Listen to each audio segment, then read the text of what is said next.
विधानसभा चुनाव की 10 नवंबर को होने वाली मतगणना के लिए निर्वाचन आयोग ने किया व्यापक इंतजाम। सीसीटीवी से निगरानी और कड़ी सुरक्षा व्यवस्था। स्ट्रांग रूम में ईवीएम कड़ी सुरक्षा में रखी है। 10 नवंबर को वोटों की गिनती के लिए बनाए गए कुल 55 मतगणना केंद्रों पर विस्तृत सुरक्षा व्यवस्था की गई है। मतगणना केंद्रों पर पुलिस बलों की तैनाती, ईवीएम तथा मतगणना केंद्र की सुरक्षा के लिए सीए की कुल 19 कंपनियां भी लगी हैं। मतगणना के दौरान 59 कंपनी तैनात की गई हैं। यहां पर सीएपीएफ की एक कंपनी में करीब 100 जवान होते हैं। 55 मतगणना केंद्रों में भीतरी हिस्से में केंद्रीय सशस्त्र पुलिस बलों की तैनाती की गई है। बिहार सैन्य पुलिस बल की भी तैनाती की गई है। 3 चरणों में संपन्न हुए मतदान में वोटों की गिनती के लिए 38 जिलों के कुल 55 मतदान केंद्र और 414 हॉल बनाए गए हैं। बिहार के 4 जिलों पूर्वी चंपारण 12, गया में 10, सिवान में 8 और बेगूसराय में 7 केंद्र बनाए गए हैं। पटना में सभी निर्वाचन क्षेत्र के मतों की गणना के लिए एएन कॉलेज में केवल एक मतदान केंद्र की स्थापना की गई है। पटना में मतगणना के लिए 30 काउंटिंग हॉल तैयार किए गए हैं। मुजफ्फरपुर में 11 निर्वाचन क्षेत्र में वोटों की गिनती के लिए एक ही मतगणना केंद्र बनाया गया है। डाक के जरिए डाले गए मतों की पहली गिनती होगी और उसके बाद ईवीएम के वोटों की गिनती की जाएगी। पूर्वी लद्दाख में लाइन ऑफ एक्चुअल कंट्रोल पर 6 महीने से अधिक समय तक भारत चीन के बीच बात बनती दिख रही है। चुशूल में 6 नवंबर को कॉप्स कमांडर स्तर की 8वें दौर की बातचीत में दोनों देश तनाव खत्म करने के रास्ते तलाशने में कामयाब रहे। जून में दोनों सेनाओं के बीच हिंसक झड़प हो चुकी। रक्षा मंत्री सूत्रों ने अगले कुछ दिनों में दोनों पक्ष तनाव वाले कुछ इलाकों से हट सकते हैं। भारतीय पक्ष इस मामले में सावधानी पूर्वक आगे बढ़ रहा है। भारत चाहता है कि चर्चाओं और समझौतों को जमीन पर लागू किया जाए। दोनों पक्षों ने पीछे हटने की सहमति बनाई है। इसी दौरान गलवान घाटी में हिंसक झड़प हुई थी। झड़प में 20 भारतीय सैनिक शहीद हो गए थे। चीन के भी कई सैनिक मारे गए थे। चीन ने कॉप्स कमांडर स्तर बातचीत पर संयुक्त बयान जारी किया है। अमेरिका के निर्वाचित राष्ट्रपति जो बाइडेन देश में रहने वाली करीब 5 लाख भारतीयों को बड़ा तोहफा दे सकते हैं। राष्ट्रपति पद संभालने के बाद जो बाइडेन 5 लाख भारतीय समेत लगभग 1 करोड़ 10 लाख प्रवासियों को अमेरिकी नागरिकता देंगे। बाइडेन उन लोगों को नागरिकता देने का रोड मैप तैयार करेंगे जिनके पास डॉक्यूमेंट्स नहीं हैं। इसके अलावा वो सालाना न्यूनतम 95,000 शरणार्थियों को अमेरिका में प्रवेश दिलाने की प्रणाली भी बनाएंगे। बाइडेन अमेरिका में सालाना 1,25,000 शरणार्थियों को प्रवेश देने का लक्ष्य निर्धारित करेंगे।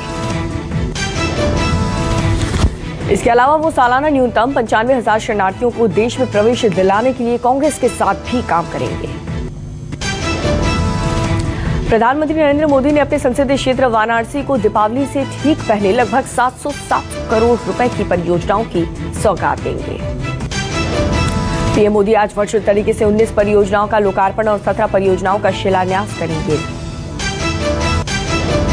19 परियोजनाओं के लोकार्पण में लगभग 232 करोड़ रुपए की लागत आएगी, जबकि 17 शिलान्यास वाली योजना में लगभग 465 करोड़ रुपए की लागत आई। 19 परियोजनाओं को कोरोना काल में पूरी हुई। सारनाथ के तक महानायक अमिताभ बच्चन की आवाज में लाइट और साउंड का शो मुख्य आकर्षण होगा। लोकार्पित होने वाली परियोजना में IPDS smart city PWD UP CIDCO अस्पताल का निर्माण किया जाएगा। स्मार्ट सिटी का काम सड़क और इमारतों का निर्माण शुरू होना है और इसी तरह कुल मिलाकर के लगभग 697 करोड़ रुपए लगेंगे। गुर्जर आरक्षण संघर्ष समिति के आह्वान पर गुर्जरों का आंदोलन 7वें दिन भी जारी है। समिति के संयोजक कर्नल फिरोज सिंह बंसला ने कहा है कि आंदोलनकारियों की मांगे नहीं मानी गई तो आंदोलन तेज होगा। राज्य भर में चक्काजाम किया जाएगा। गुर्जर समाज के नेताओं के साथ बैठक के बाद कर्नल बंसला ने आंदोलन तेज करने की घोषणा की है। आज से आंदोलन तेज किया जाएगा। गुर्जरों की सबसे बड़ी मांग बैकलॉग भर्तियों को पूरा किया जाए। आरक्षण आंदोलन के दौरान मारे गए लोगों की परिजनों को नौकरी देने की मांग, सरकार को 12 घंटे का अल्टीमेटम, आज होगा खत्म। जम्मू कश्मीर में घुसपैठ की कोशिश नाकाम, 3 आतंकी ढेर। मारे गए आतंकियों में से 2 के AK-47, एक पिस्तल, रेडियो सेट, 50,000 रुपए भी बरामद। एनसीबी ने प्रोड्यूसर फिरोज नाडियाडवाल की पत्नी को किया गिरफ्तार, फिरोज को भी भेजा गया सम्मन। प्रोड्यूसर फिरोज के घर एनसीबी ने मारा छापा, करीब 10 ग्राम गांजा किया बरामद। एनसीबी ने फिरोज के घर से 3 मोबाइल फोन भी जब्त किए हैं। 2 गवाहों की मौजूदगी में फिरोज की पत्नी शबाना हुई गिरफ्तार। एनसीबी ने दीपिका पादुकोण की मैनेजर करिश्मा प्रकाश को एक बार फिर से सम्मन भेजा।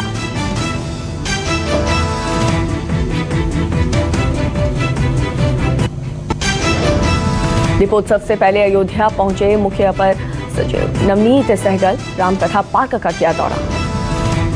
यूपी के डिप्टी सीएम केपी मौर्य ने किया स्टेट फिल्म कमीशन का उद्घाटन। इस दौरान यूपी फिल्म डेवलपमेंट काउंसिल के चेयरमैन राजू श्रीवास्तव भी मौजूद रहे। पाकिस्तान के सजा काट रहे 28 साल बाद वापस कानपुर लौटे शमशुद्दीन। कानपुर के निगोह में रिहायशी इलाके में फटा सिलेंडर, धमाके के बाद मकान में लगी आग। मुंबई में पाकिस्तान के खिलाफ हिंदू संगठनों का प्रदर्शन जारी है। घाटकोपर इलाके में सैकड़ों की संख्या में समाज सेवियों ने पाकिस्तान के खिलाफ जमकर नारेबाजी की। फ्रांस में कोरोना के कारण मारे गए भारतीय लोगों की राख उनके परिवार को देने भारत आया एनआरआई। 65 साल के इकबाल सिंह पिछले 29 साल से फ्रांस में रह रहे हैं। सीएम खट्टर का बड़ा ऐलान, हरियाणा में दीपावली पर 2 घंटे तक पटाखा बेचने और फोड़ने की छूट। ये निर्णय बढ़ते वायु प्रदूषण के मद्देनजर एनजीटी द्वारा जारी किया गया। मध्य प्रदेश के गुना में दिल दहला देने वाली घटना सामने आई। एक आदिवासी को महज 5,000 रुपए के लिए जिंदा जला दिया। बमौरी क्षेत्र के उकावद खुर्द गांव का रहने वाला था यह आदिवासी। दादे शाम के लिए 5,000 रुपए, जिसके बदले लगातार खेत में जबरदस्ती काम कराया जा रहा था। पैसों को लेकर हुए विवाद के बाद बीच गांव में मंदिर के सामने केरोसिन डाल करके विजय को जिंदा जला दिया गया। गुना की घटना पर सीएम शिवराज सिंह चौहान ने दिए जांच के आदेश। पीड़ित परिवार के घर जाएंगे शिवराज। सीएम ने कहा, अवैध रूप से बिना लाइसेंस के दिए गए कर्ज वसूले नहीं जा सकेंगे।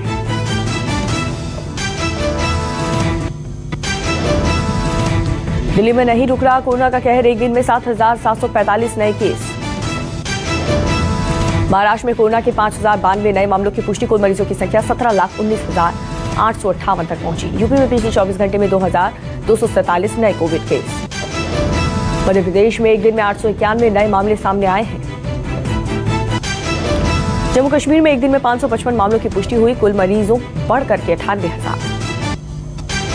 कमल हसन अपना 66वां जन्मदिन मनाया। इस मौके पर उन्होंने अपनी नई तमिल फिल्म विक्रम का टीजर भी शेयर किया। फिल्म मेरे में नजर आने वाले अमिताभ और अजय देवगन की जोड़ी, वहीं फिल्म की शूटिंग दिसंबर में शुरू होगी। उर्वशी रौटेला का अरब फैशन वीक की फोटोज तेजी से हो रही हैं वायरल।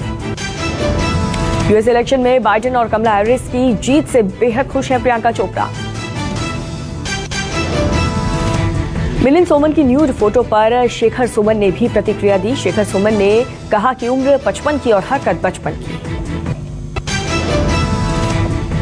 अब 1 जनवरी 2021 से पुरानी गाड़ियों पर भी फास्टैग लगाना अनिवार्य होगा।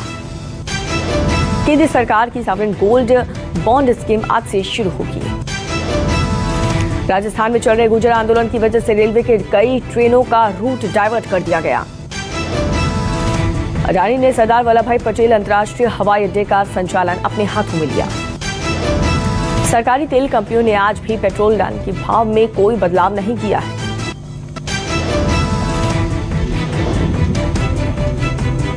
वीवो ने अपने 2 स्मार्टफोन Y11, Y50 की कीमत में कटौती कर दी है। वीवो Y11 की कीमत 9,490। आज से फ्लिपकार्ट की बिग दिवाली सेल सीजन की शुरुआत। फ्लिपकार्ट ने सेल की आखिरी तारीख 13 नवंबर तक रखी है। सैमसंग गैलेक्सी M51 के दाम कम कर दिए गए हैं। शुरुआती कीमत 24,999। व्हाट्सएप ने स्पेलिंग मैसेज फीचर्स लॉन्च किए हैं और इस फीचर की मदद से यूजर्स व्हाट्सएप पर सप्ताह भर में मैसेज को डिलीट भी कर सकते हैं। वीवो अब फन टच ऑपरेटिंग सिस्टम के नए ऑरिजॉन ऑपरेटिंग सिस्टम के रिप्लेस करने जा रही है। 19 नवंबर को लॉन्च होगा ये नया वर्जन।